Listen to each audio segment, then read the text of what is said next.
Welcome to Double Life.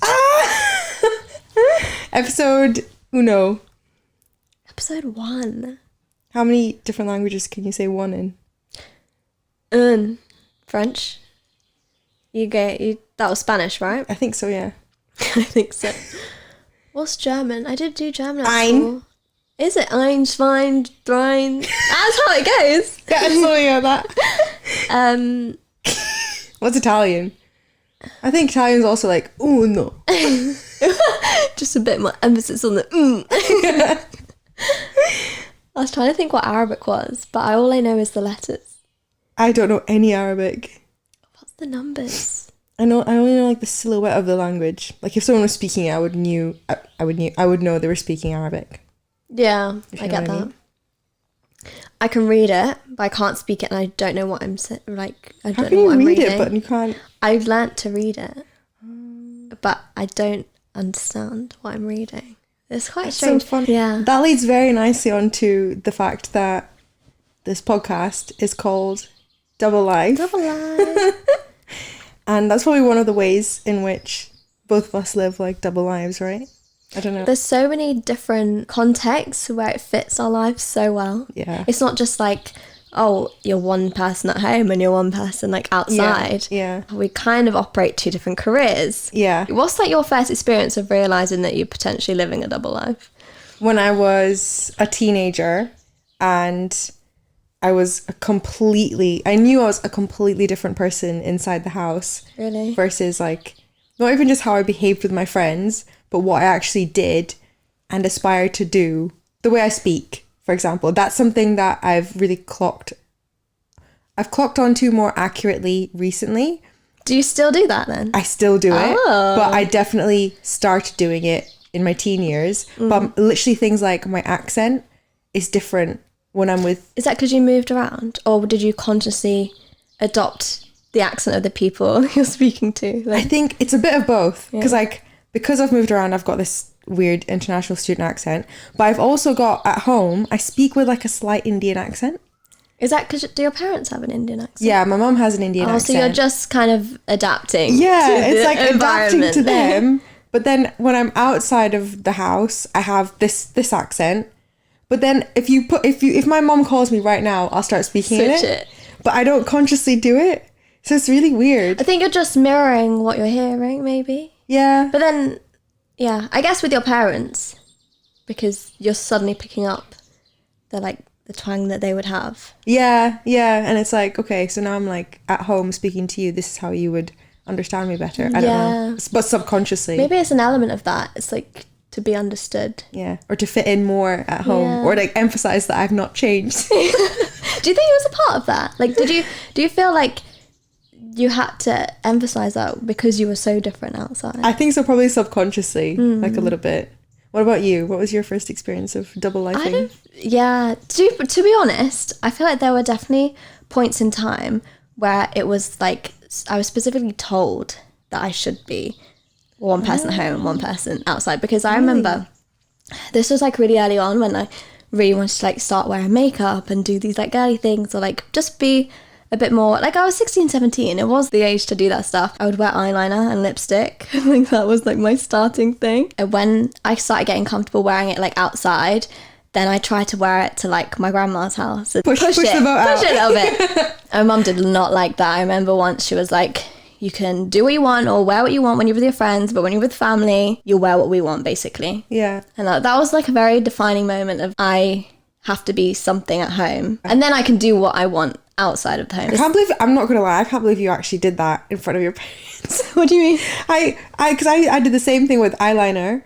Yeah. I'd put it on, but literally before I came home, I would like be violently rubbing it out of my eye. Really? So that they couldn't tell I was wearing it. So many girls do that, but I was in the mindset when I was younger, I was like so adamant that I didn't want to lie or didn't want to be like too different. I think that's why I had to be told. Like I was literally told, like, you can do that outside, but don't do that in the home. Yeah. And that's why, and I feel like that really like messed with my head a little bit, because I was so sure that I wanted to just, you know, like if I was going to do something or like be a certain way, I would be like that with everyone. I wouldn't change like what I was wearing or what I was doing. I wanted to be able to do that at home as well. and it'd be okay. Yeah. But it wasn't. So then and then that's when I slowly developed this, okay, I'm going to do X, Y, and Z outside the home. And I had to like divide up like what was my like home personality and like the way I was going to be. And then, how did you figure that out? Like, how did you divide up what was okay inside the house? it was just whatever got me in the most trouble. Like, so you did stuff I test wore. it? Yeah, because I would get in trouble for like stuff I wore, like the makeup thing, all the different like things that I would do because it's what I wanted to do. And then I get the backlash and then I'd be like, okay, well, I can't do that at home, but I'll continue doing it outside. Yeah. But I was also encouraged to do that in Yeah. a weird way. Yeah. I know they would have preferred if I was just the exact same at home, but it was kind of They like, can't well, if control you're that. going to do it, don't do it in front of us. Yeah. That was like what I was taught. I feel like I was taught to do that rather than me just, because I see a lot of like TikToks and these girls online. It's almost a funny thing these days. And I guess it's more funny when you know there's a lot of other people doing it. But when you're little, like I feel like our generation, we didn't know that there were other girls pretending to be something else Yeah. at home. You know, like now it's funny because you can see a girl on TikTok talking about her experience, but you can be a teenager experiencing that together. But when we were younger, I felt like, oh, I'm bad. Like I'm the only person that's like doing that. And I didn't want to be like that. I don't know if you were like were you surrounded by a lot of like South Asian friends as well? Well, that's the thing. I was the only one. Yeah. I think that was a big part of me trying to be the same because they were who they wanted to be Yeah. with everyone. Like their parents never questioned like what they were and what they were doing. Like there was never, they just didn't seem to have boundaries, which obviously is not like, you want to have boundaries and discipline to an extent, but it was such a big gap between what I had and what they had that I almost tried to close it myself, but it never really worked. Yeah. So then I just ended up living this double life and just living like my friends. And it wasn't like I would do outrageous things.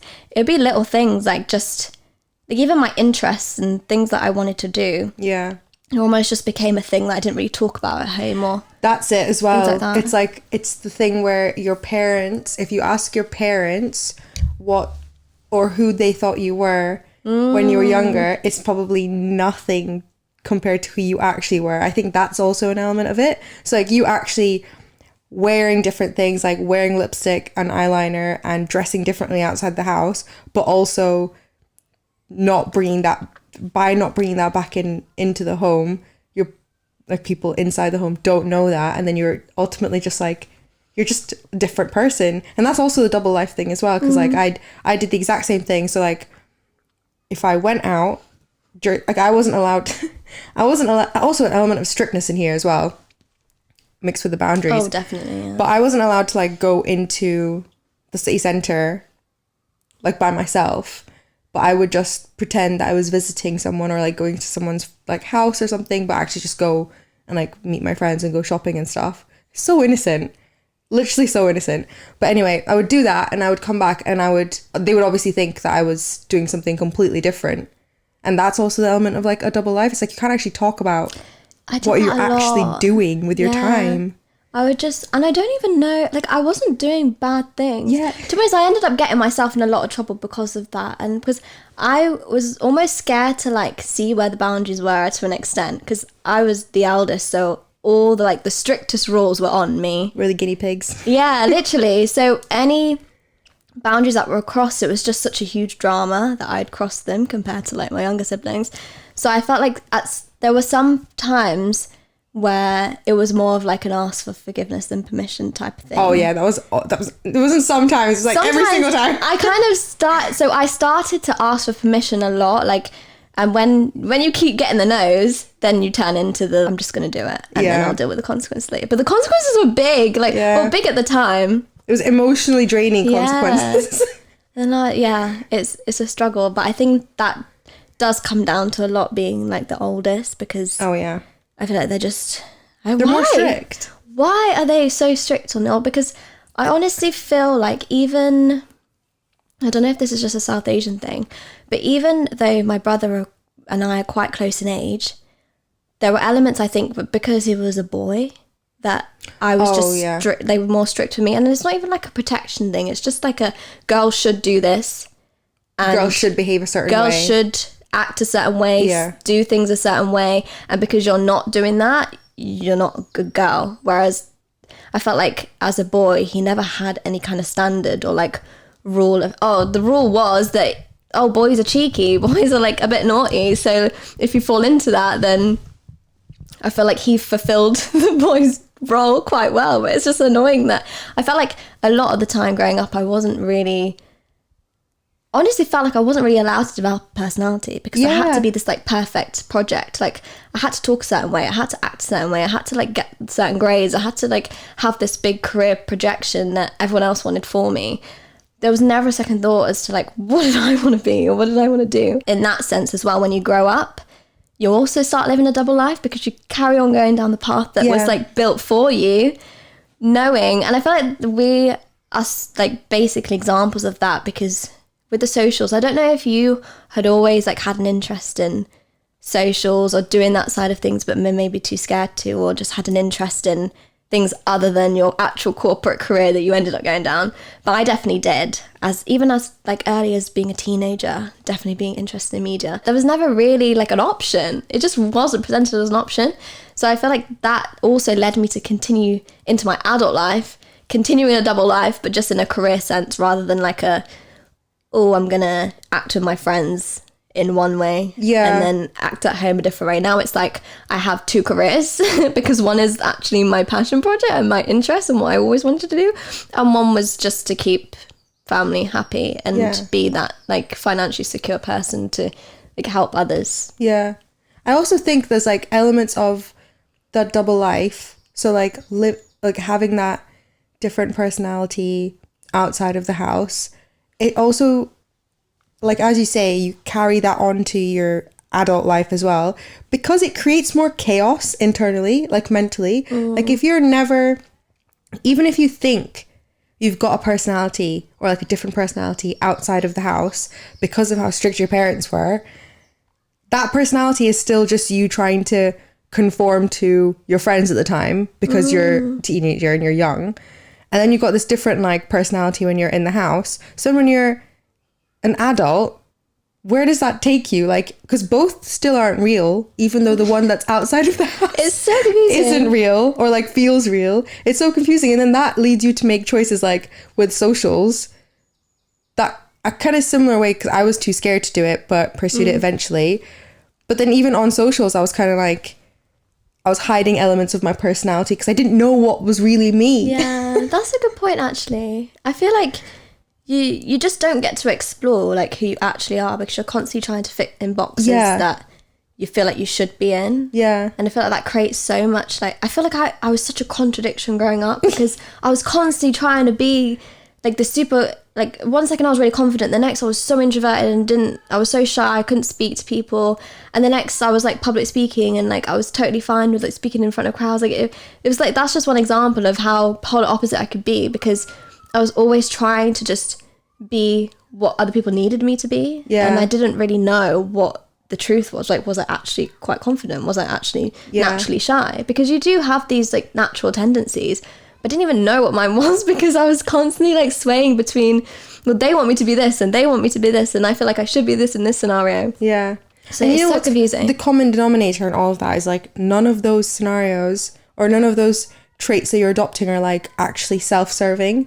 Like you're always trying to serve someone else or someone external, and that just like continuously takes the attention away, like the mental attention away from what you actually want to be doing at a certain point in time or what you actually feel at a certain point in time. That probably leads to a lot of like, as us being double lifers, I don't know if you had like a quarter life crisis or not, but I had one, and like I still have one where I question what my own feelings are. It's a regular occurrence, I think. I don't think it was like a one-time thing and then, oh, wait, no, eureka moment, now I'm okay now. I have it regularly, and I've had it even before I reached my quarter life. Every stage, I'm like, who am I? Like, what am I doing here? Like, it's such like do I even like this place? Yeah, so I find it so weird that like when you get older, you're on your own.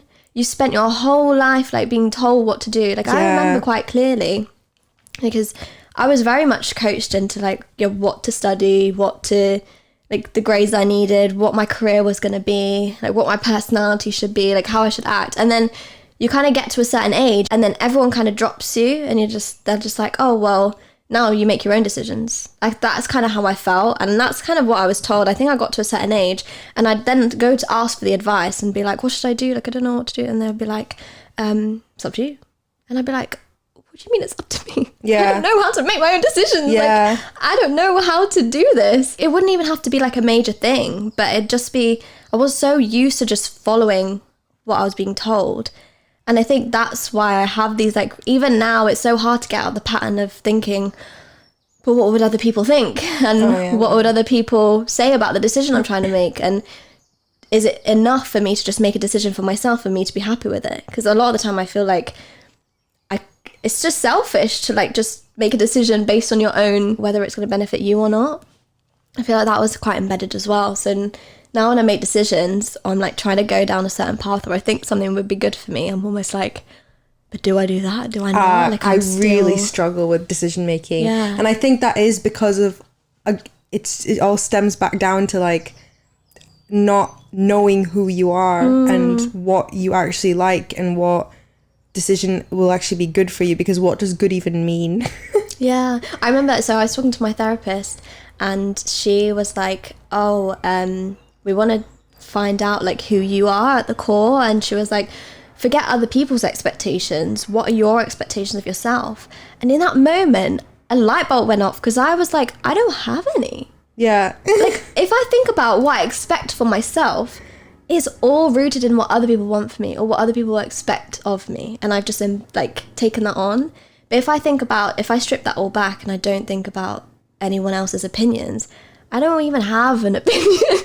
How like weird is that? Like, it's my life. It's like it's me. And I the one person that's in control, you'd think, doesn't have an opinion on like what I expect my life to look like. I just found that so like strange that I'd never even thought about that before, because my mind was so focused on everyone else and the perception and like, but I feel like you just grow up believing that that's the most important thing. What, like other people's priorities. I think I grew up very much thinking that my opinion, even of myself, came bottom, like it wasn't even a consideration, because there was always something more important to consider than just me being happy with my own decision. Yeah. But then you get to a certain age and you're then, like I mentioned, I was told like, now this is your decision, like you do what you want. And I was like, I don't know what I want though. At this point I don't know what's right, or even if there's not a right or wrong, I don't know what I should, like, I just wanted to be told what to do. Yeah. Because that's all I knew. But I'm slowly coming out of that era, and I'm slowly like really appreciating the era that I'm in. And it's the era that like I am doing what I want and thinking more about what do I want versus what does everyone else around me want, and just acting off of that and not feeling really selfish for that. And I think actually getting this flat was the first step to doing things for myself. And even that was so hard. Like, I felt so guilty for that for a long time, because it was the first decision I made that didn't benefit anyone but myself. Yeah. Like, nobody else benefited from me, like, getting my own place but me. I've not even been here that long, but I still, to this day, have times where I feel, like, guilty for doing it. But I feel like you have to be selfish in life. Well, you have to be selfish your whole life. Like, it's because it's your life. That's what I mean. I'm coming to the realization that this is actually my life. Yeah. Like, I have to be selfish. People put such a negative connotation on being selfish, and it's only negative if it actually detriments other people. If it takes away from others. Yeah. But if you're genuinely just doing something selfish as in for yourself, the literal definition, and it doesn't have any bearing really on anyone else's life, that's not a terrible thing, but we're almost automatically made to feel like it is. Yeah.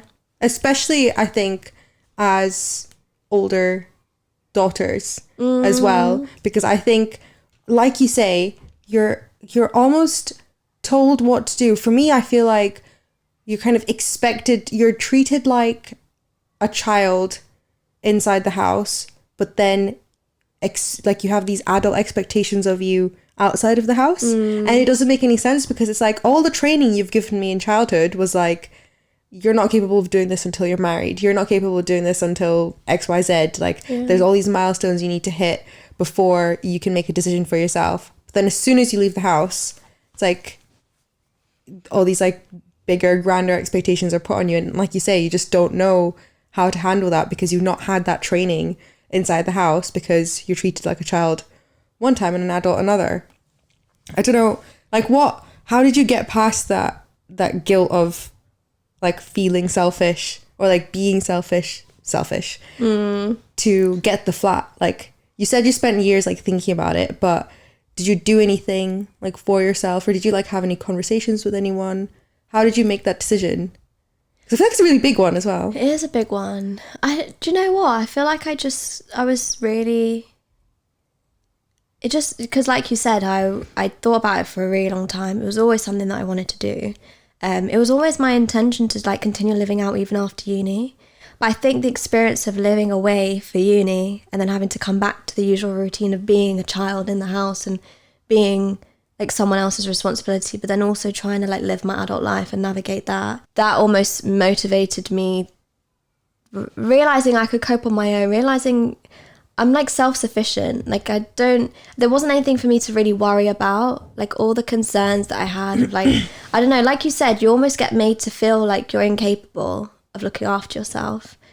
But I proved to myself for 4 years that I was still alive by the end of it. Like I didn't have anything really to worry about. I had the experience of living out before. I think just the guilt was obviously, as the oldest, you are just responsible for things that you just really shouldn't be responsible for in the first place. And I think it was the fact that I don't know, I convinced myself, and I did continue to fulfill those responsibilities that I had just outside the home. And I think that's how I got over it, because I was still supporting, I was still doing everything I was doing, I just wasn't physically there. But I needed that physical, like I needed that space, and I needed I just needed that like time away and like in my own space. And I needed that like next step and the next chapter for myself. So I think the way I got over it was knowing that I can do this for myself. I can have the best of both worlds. Like I can do this for myself, and I can still be the support like that they need, and I can do them both in tandem, and nobody's really gonna... Then I just convinced myself that I wasn't as selfish because I wasn't like dropping all my responsibilities, really. But it was still hard. Like I was still saying that, I still felt very guilty. I remember like the first couple of weeks I was here, I was so miserable, and I was so like shocked at myself for feeling miserable because I was so excited about it for so long. I was so ready. And then I did it, and I was like, oh my God, I'm the worst human on the earth because I've done something that's like only I've benefited from it. It was really hard for me to overcome that. But I think over time, time just proved to me that it was the right decision. Like I couldn't imagine myself not having moved out, and everything that I've achieved and everything that I've been able to do off the back of it, I just knew it was my path, and it's made it easier just knowing like how things have panned out. Time made me realise that it was a good decision. And I think as I've gotten older as well, I've learnt the whole selfish thing, like the whole mindset around being selfish. I've kind of changed that like as time's gone on, because I used to think that like being selfish and thinking of yourself first is a negative thing, but you get to an age where your life is your own and you have to make it your own. And that's why I'm in this like stage now of actually figuring out, no, there were like things that I was told to do before, and whether they're positive or negative, it doesn't really matter. Now is like my time to like make my own decisions, and I think this was just the first step of doing that. I guess the double life element and the whole topic is such a huge one. Like it affects our life in so many ways. Yeah. But we know we're not alone in experiencing it. And even if you can't relate to the whole corporate versus social media, you might relate to the whole like growing up in a South Asian home or vice versa. So I think there's so much to like unpack and talk about, but we want it to be lighthearted and just accessible conversations. And then just make you as a listener not feel alone if you're in a situation that we've spoken about before, or you think that, you know, any struggle of yours is your struggle only. It's probably not, because with living two lives comes two sets of struggles. So we probably face them, or face a lot of them between the two of us. Yeah, that's weird, isn't it? And I think, yeah, the whole like motivator for me, like even doing social media, is the fact that when I was growing up, there was no one that I could actually talk to and be like, oh, I'm going through this, you're going through it too. There was none of that. And I Yeah. find that wild that I actually grew up like that. Like Thinking not you were even- going through things alone. Yeah, Yeah. completely isolated. Because especially when you don't really have any South Asia friends, whether they would talk about it or not, I don't know. Because when you're young as well, you kind of feel embarrassed about a lot of things anyway. Yeah. But there was no element of like even having an inkling that other people might be going through the same thing, because it wasn't represented in media or whatsoever. No. And then there was no friends. And then I also think with the dysfunction of South Asian families that happen, not all of the time, but like most of the time, you also have this fear about even speaking about any of your problems with other brown people, because you don't want to be judged, because the problems are so nuanced and like weird sometimes as well. So even when you do have those friends, you still feel like you can't speak about it. Yeah, that's so true. I feel like you're taught to kind of like keep yourself to yourself anyway. Yeah. That's very much like a South Asian Yeah, thing, I think. like don't talk about anything bad that's going on. Yeah, it's very secretive, I think. It's very anti-podcast culture. Yes! I think I want to that's be on a mic. broadcast! But that's why I want to change. I'm so sick of all these like taboos or these like topics that we should like. Why shouldn't we talk about things? Why shouldn't we talk about like things we struggle with? Because the only way that I've got to this point where I'm slowly, I'm not really there, but I'm slowly becoming like more confident in myself and like not self-sabotaging as much and thinking that there's something wrong with me in a lot of situations, is because when you hear other people go through the same thing, and then you realize like you just have a different perspective on situation. And it's so hard when you're in a situation and you can't see another perspective other than your own. So you almost just, you have your own emotions towards it and there's no outlet, there's no like where to go from it. So you're constantly like just building up inside you, and it's so unhealthy. But then when people talk about it, you don't even have to talk about your own issues. Like even like say you're listening to this podcast, you're just hearing other people and you're like, oh, I've been through that too. I feel like that's such a relief. It's such a relief. To Like just hear someone say the words that you couldn't. Yeah. It's so therapeutic. It's so therapeutic and it's so comforting, and it actually is like a little like virtual hug, because I started listening to podcasts properly in like maybe 2017, 2018. Have they been around that long? Why am I so like not in the podcast club? I say podcast like plural. It was not. It was like Audio the books. receipts. Not even that. I barely read like physical books then. Yeah. No, but the Receipts podcast, Yeah. I first started listening to them in like, I think it was 2017, 2018 time. And their first couple of episodes, they used to talk about their upbringing when they were younger. Are they South Asian? They're not South Asian, but they're women of color. Oh. And hearing their experiences growing up, and I can't remember the exact story that one of the hosts spoke about, but it was exactly one of my childhood experiences. And I remember I heard her talk about it and I was like, oh my God, like other people have lived the life that I have lived. The amount like I'm of not times, alone. And even just the fact, like that's all she did. There was no like resolution to the story. There was no advice. There was no, oh, here's how to feel better about this. It was just the fact that she had the same experience that was so comforting to hear. So that's why I think, yeah, just like us talking about our problems on the mic. Publicizing them. Well, problems, but also just like It's just life experiences, Yeah. It's, well, we might not have the solutions. I mean, growing up, there was never a solution to anything. It was just like time goes on and you kind of grow out of a phase and into a new one. But problems are still happening now. Like, I don't think there's ever like an end to a lot of things that are so embedded in like culture, and just like even the way you are brought up, it's so hard to kind of strip that back and reinvent yourself, because you already have so many like learnt behaviors and ways that you just see the world, and your perspective is completely molded. And you know what? I think that's not like embraced enough in our culture, and also probably just in general, but okay, so there's a problem of, okay, you're being forced into one box, Yeah. right? Or maybe two boxes for this podcast. Double life. Just in case you forgot.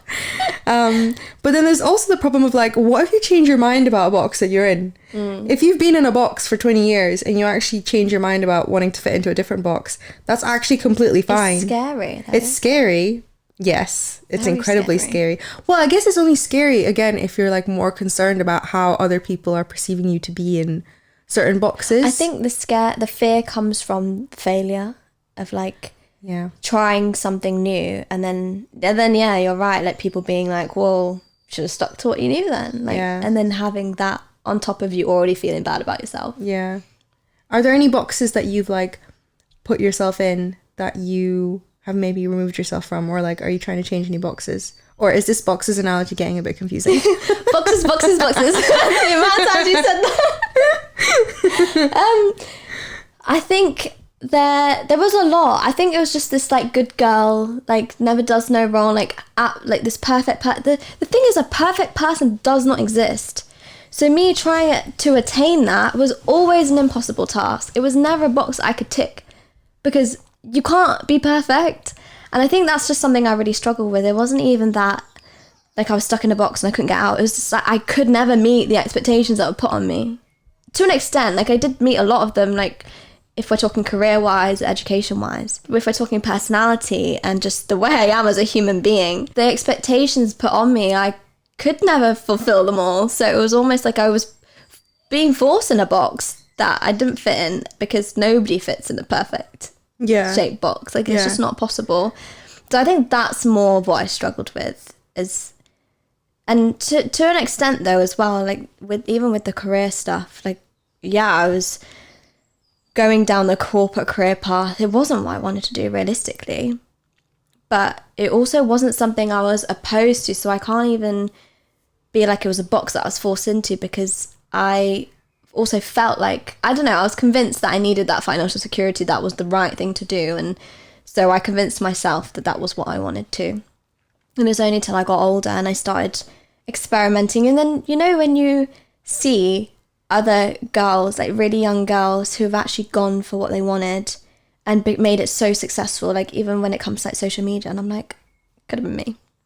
That could have been me if I was like allowed to express myself and like allowed the space to just do what I wanted to do, without the risk of like people depending on me, or like there being such a risk to me going after my own goals. It always felt like such a risky thing to do. And I guess that does stem from like even our community as a whole is very focused on these like corporate like type jobs because of the security that they didn't have when they were growing up, and like it's just a generational thing. So I get it to an extent, but it's almost like in our generation, because you're so aware of what everyone else is doing, what everyone else is achieving, it's so hard to not compare and be like, if I was given the same opportunity and space to do what I wanted, then I could be on a completely different path. I could be happy. I could be like a completely different person. But I feel like I'm at my big old age, still trying to figure out who the hell I am. Like I'm right at the bottom. Yeah, I still can't freaking order. I can't order myself a meal in a restaurant because I can't make decisions. It goes down to that granular level. It's like, I can't even pick my own meal. Like someone needs to do this for me. It's quite sad actually. No way. Guys, this is literally why we're sitting here right now. Oh god. Oh, that's funny. It's sad.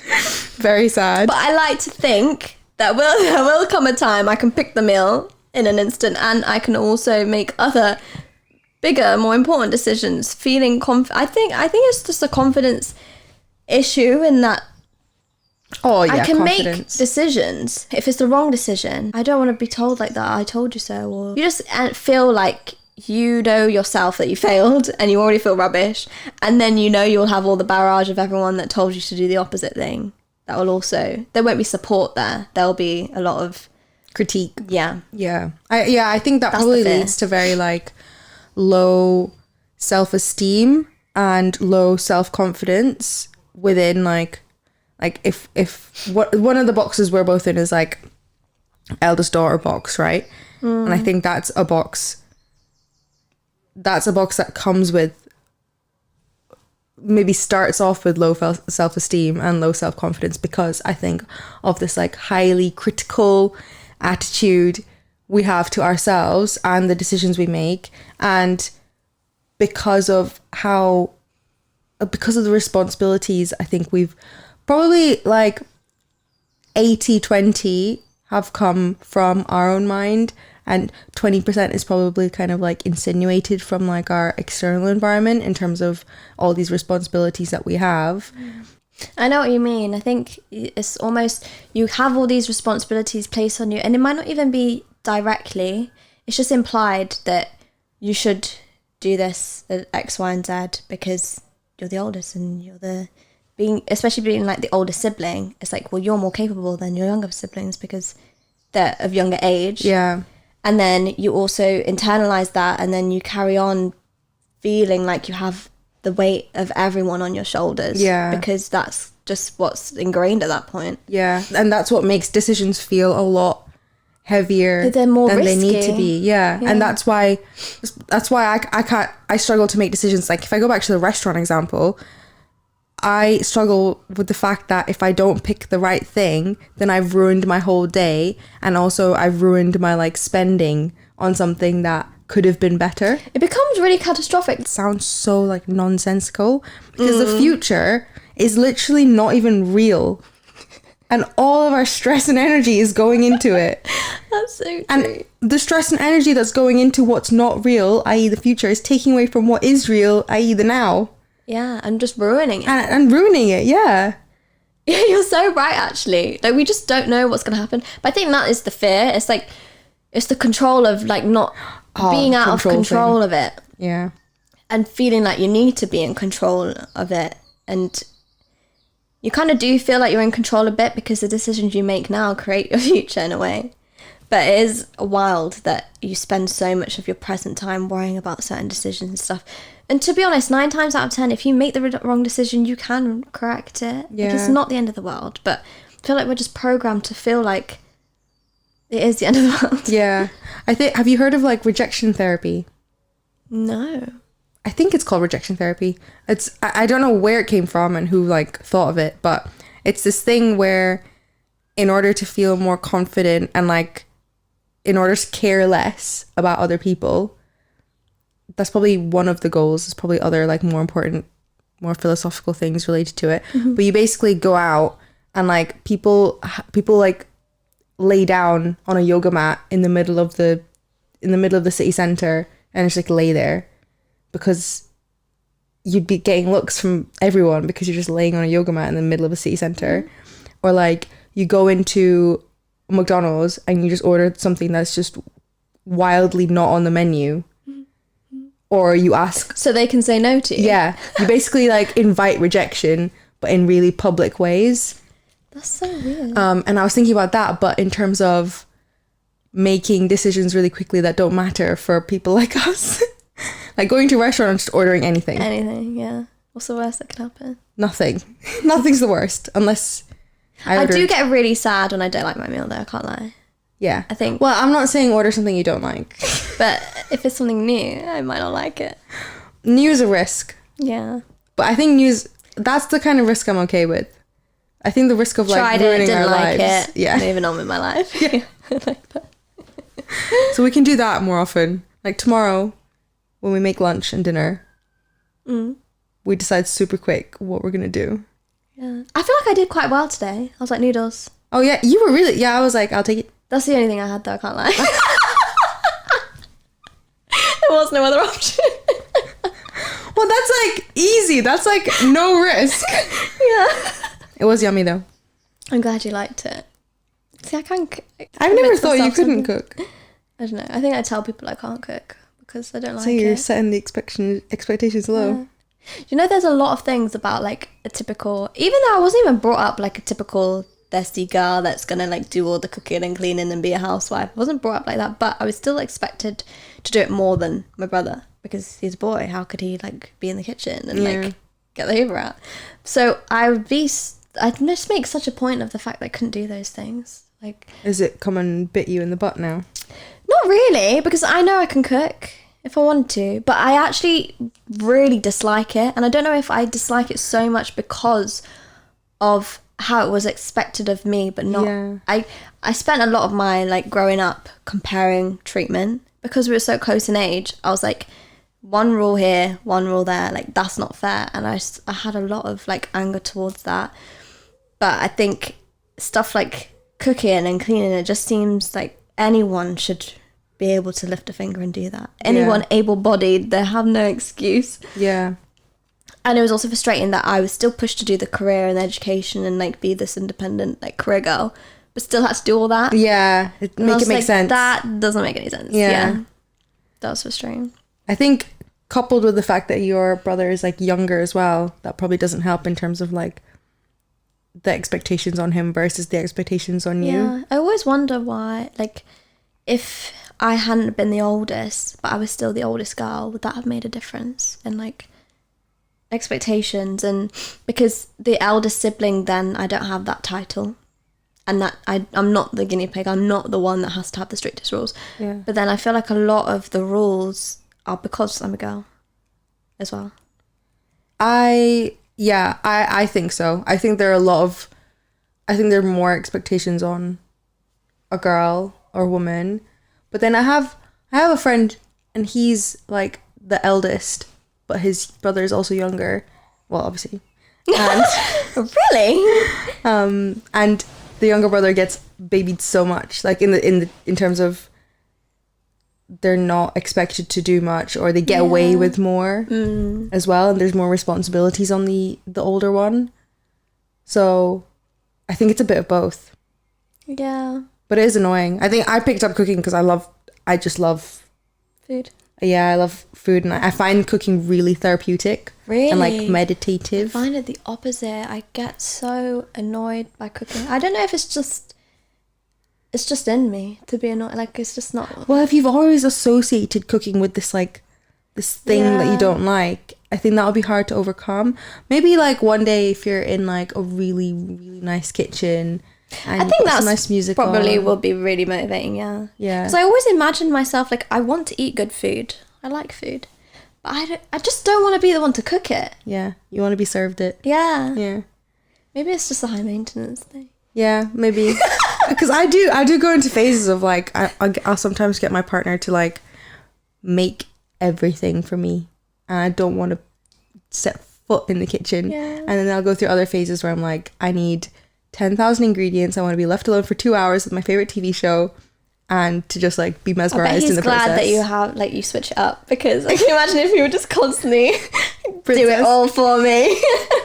I'd make it up That in would be other fun. ways. Like I wouldn't always like it wouldn't always be like cooking, but Yeah. No, I get you. Yeah. I guess, like, when it comes to chores, it's one of those things that just has to get done, so I'll do it. on that note, On that note, let's wrap up. if you did like this episode, please do leave us a review. 5 stars. Yeah. No less.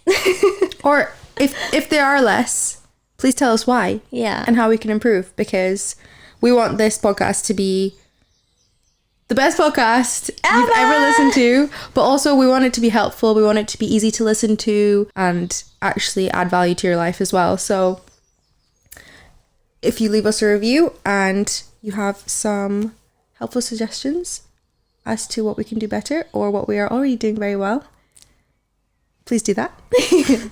Also, don't forget to follow our socials. Mine's at FarRajaX on pretty much everything, actually. Yeah. Instagram, TikTok, and my YouTube.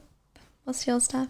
Mine is Devamsha on everything except TikTok, because this Someone little stole boy has my name in India, and he got to TikTok before me, and he hasn't posted since 2020, and it's incredibly frustrating. So what's your TikTok? So my TikTok instead is Yo, it's Devi.